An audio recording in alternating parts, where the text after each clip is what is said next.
Hey, in this video, I will show you how to sell crypto on Binance Mobile. Basically, it's the same thing on any iPhone and on any Android device. And if you haven't signed up for Binance yet, make sure you use my affiliate link in the description down below. Before we start, just give the video a like for the YouTube algorithm, subscribe if you are new. And hey, if you have any questions whatsoever, let me know in the comment section down below. I would love to help you out there ASAP. So what you want to do to actually sell crypto on Binance is, first, obviously, download the Binance app from the App Store or the Google Play Store. Then you want to log into your Binance app.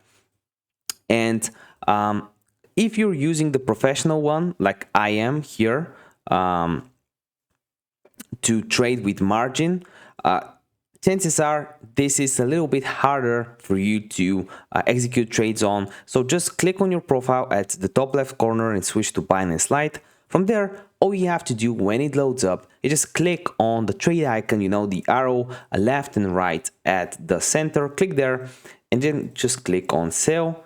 Select the currency that you have. For example, let's say that we have Bitcoin. Sell it for either euros, dollars. You can switch the currency, for example, to USD, as you can see right here. And you can sell however much worth you want. You can either sell Bitcoin or USD by clicking the USD or Bitcoin at the right. If you have questions, let me know in the comment section down below. I would love to help you out. See you next video.